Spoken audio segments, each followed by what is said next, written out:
in Jiu-Jitsu, the most important part of that exercise, or that set of exercises, is the movement. You'll need to develop timing and distance.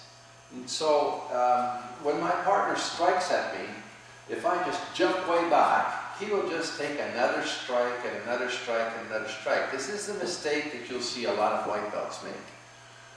They'll just jump back, jump back, jump back until sometime they're going to get hit.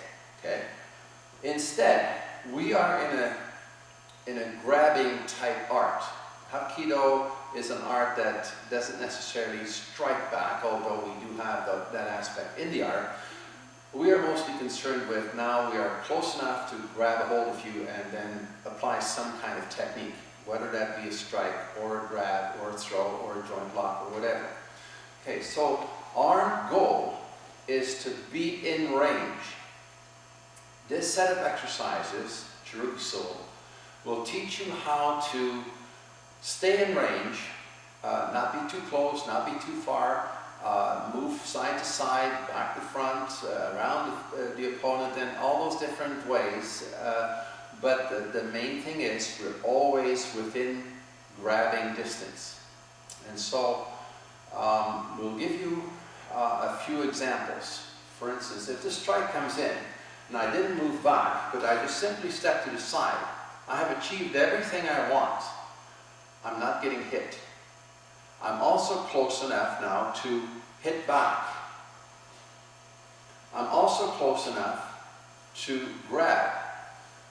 So all of those things are now possible. Now, if I were to step too close, I am not in range. I'm too close. If I step back too far, I'm out of range. I'm too far away. So your job with this set of techniques is to stay in range.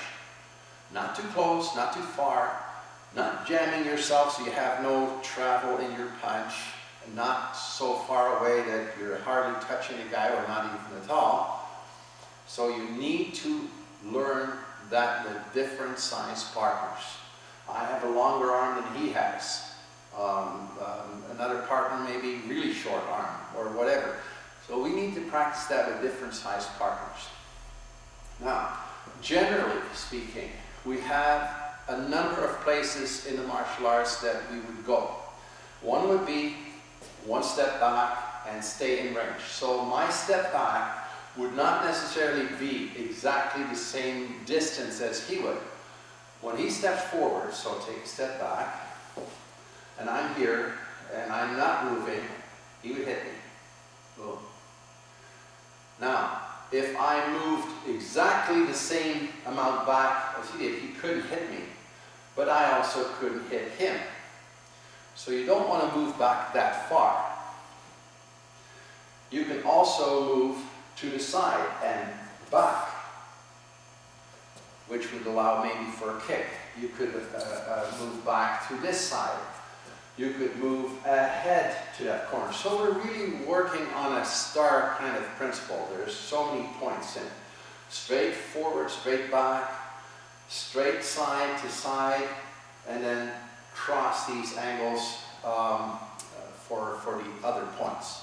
So I'm going to show you a couple of different points where we stay in range and yet we're not getting hit. So the first punch comes in, I'm taking a little step to the side and ahead.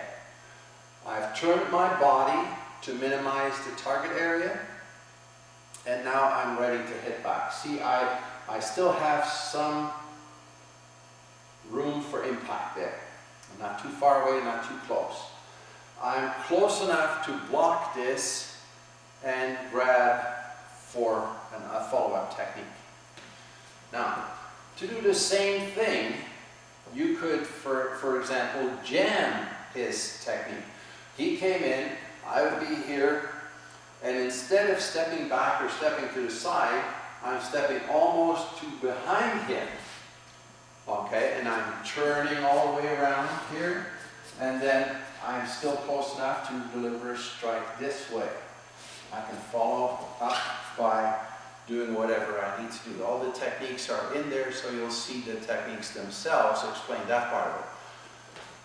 So, in this exercise, make sure you take different partners, work the principles of staying in range, avoid the pitfall of being too close to your partner so you have no striking room, and avoid the pitfall of jumping too far out of range so you can't grab.